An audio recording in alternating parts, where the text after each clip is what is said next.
Uh-oh.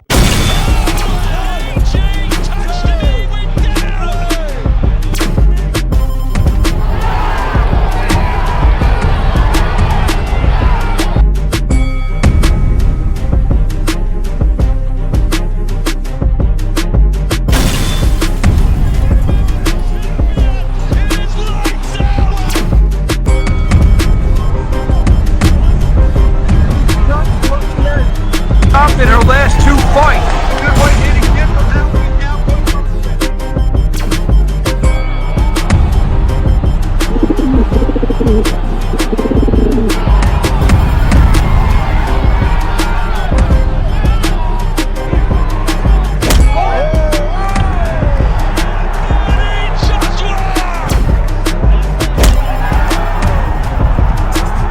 Welcome to the motherfucking relay. We're covering today's top boxing news. Okay, we'll start with this. The Joshua versus Dubois fight and its undercard were officially announced. And women's fight news is Sasha Jones. Tamara DeMarco noticed that the Sky Nicholson versus Raven Chapman fight was not on the undercard. In fact, there are no women on the undercard. Fueling her suspicions that the more involvement we see from Saudi in the sport of boxing, the less we're going to see the women because it's just a different culture over there. Sasha said another big card without a female bout on it, and people tried to tell me the Saudi influence isn't having a negative effect on women's boxing. Is she right? Susie, her counterpart at Women's Fight News, stated, "I'm still hoping Sky Nicholson versus Raven Chapman will be on this. Time will tell. Very disappointing to see this card. That there are no female fighters on it. Is it the way that they say it is?" Well, you have to remember that Sky Nicholson has a fight coming up. so does Raven Chapman. They have to make it through those fights before you would officially announce their fight on this show, if their fight does land on this show. And it might not. But it stands to reason that before anything else, Sky Nicholson has to make it through the Diana Vargas fight, successfully defend her WBC title, and barring illness or injury, we have to cross that bridge first. She's got to beat her first. And Raven has to get through whoever she's getting through when she returns to action because she has a fight coming up. It wouldn't make sense to officially announce a fight between them for this show when they have other fights coming up. So Saudi involvement in boxing is not affecting the women in the sport. It's not a far-fetched notion to suggest that because of the differences in culture, it might, but we're not there yet. It's not like Matchroom has stopped featuring female bouts on their cards. A few weeks ago, we saw Stephanie Piñeiro in action on the undercard of Matias versus Paro. Stephanie Piñeiro, a recent Matchroom signee. They just signed her. They're still signing female fighters. This past week, we saw Shannon Ryan take on Emma Doolin. Shannon lost, but, it was still a Matchroom show. This upcoming weekend, we're going to be seeing Ramla Ali challenge Jamie Mercado for the WBC Super Bantamweight title. That's a Matchroom show. Bam versus Gallo. It's a Matchroom show, and that's a female bout set to go down on the undercard. The other fight I just mentioned, Sky Nicholson versus Diana Vargas on the undercard of Boots Ennis versus David Avanesian. As stated, it's not like Matchroom isn't keeping their girls busy. They are. So then why does it feel like somebody is missing? Because some people are. Shannon Courtenay, who we haven't seen in a long time, we don't know what the status of her career is and if she still has any affiliation to Matchroom. I think the same applies to Ebony Bridges, who lost her IBF title late last year, and Nina Hughes. We know indefinitely Nina Hughes left Matchroom. That might be why it feels like some fighters are missing. And don't forget about their star fighter, their prize stallion, Katie Taylor.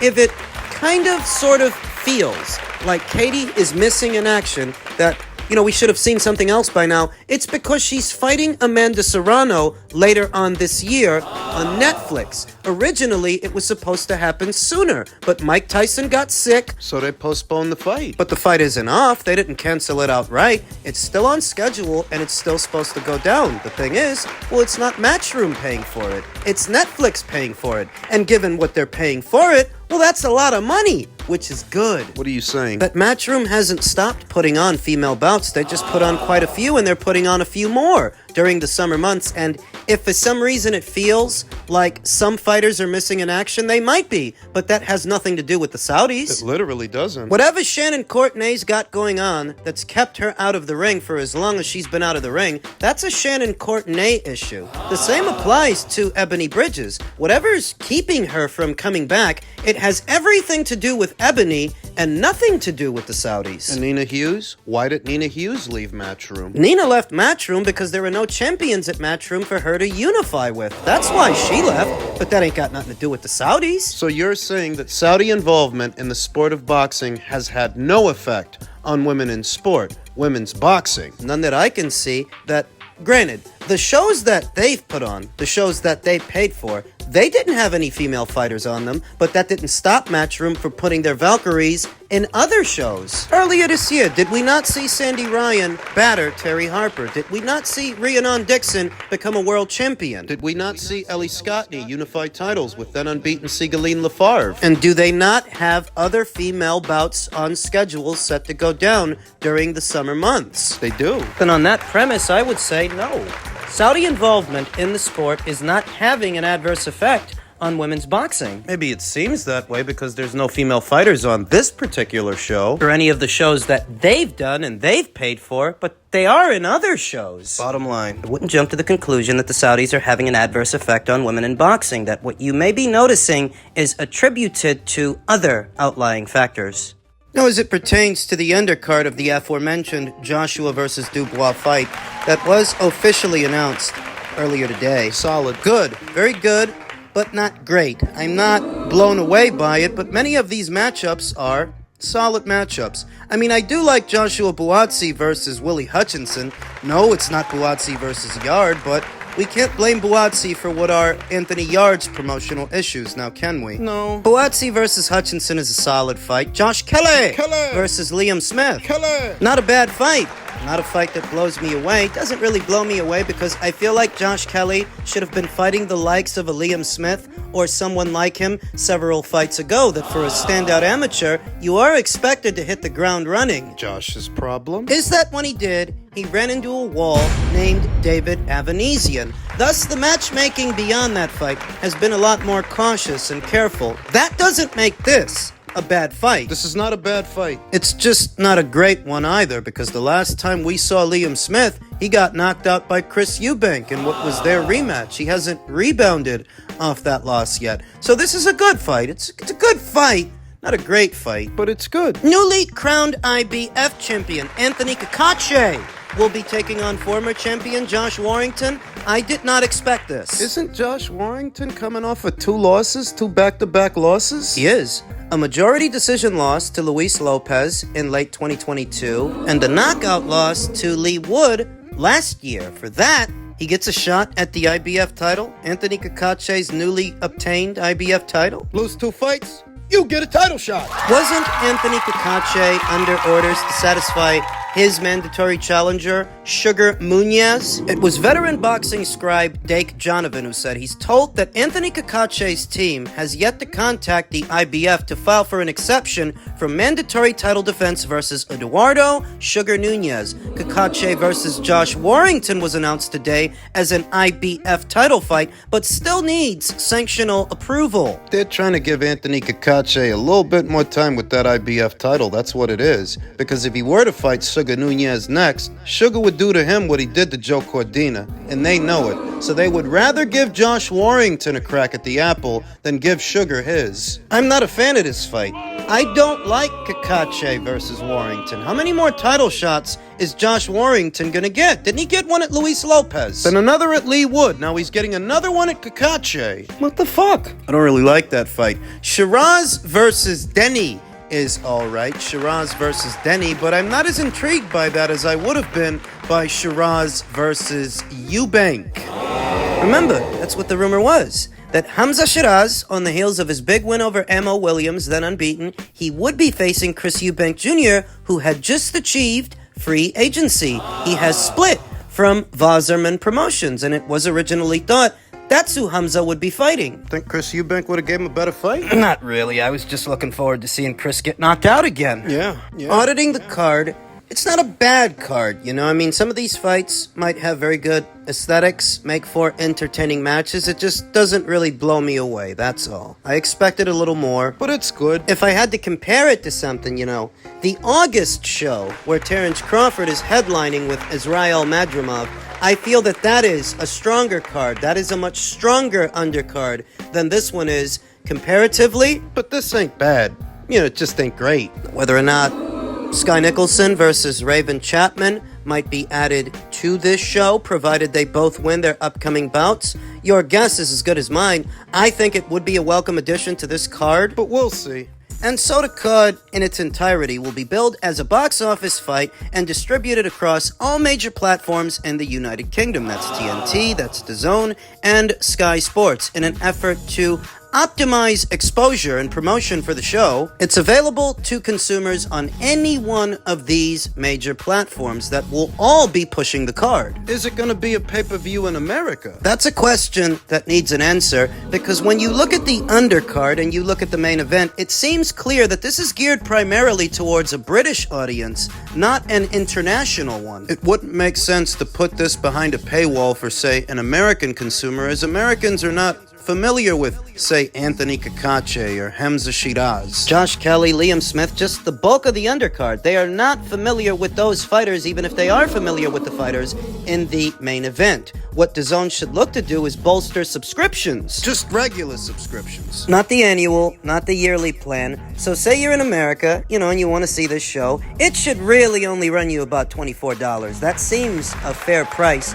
for non-existing subscribers. For regular subscribers, I think this should be part of the regular schedule. Existing American subscribers should not have to pay an additional fee to see this because, as stated, this card is not geared towards an American audience. It's geared towards a British one. Now, as far as that British audience, Anthony Joshua versus Daniel Dubois could break the British boxing attendance record with a historic crowd of 100,000 at Wembley Stadium on September 21st, as His Excellency Turki Al-Sheikh is pushing for the absolute maximum capacity Eddie Hearn has revealed. Would that many people show up for this show? Farrell Crotch and George Groves' attendance record was broken by Anthony Joshua when he fought Vladimir Klitschko, and I believe that record was broken by the Fury versus White fight. Now this fight might break that fight's record. It has all the right ingredients for a big British matchup, a big domestic clash. There's actually a world title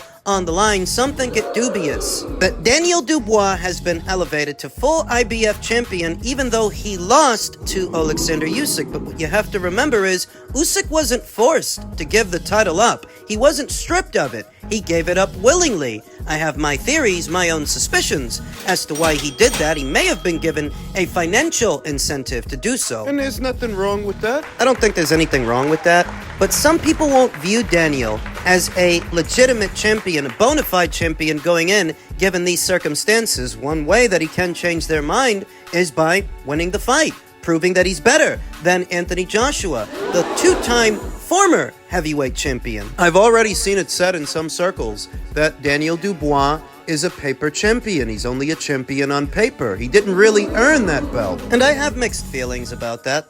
The one way that he can silence the critics is to win the fight.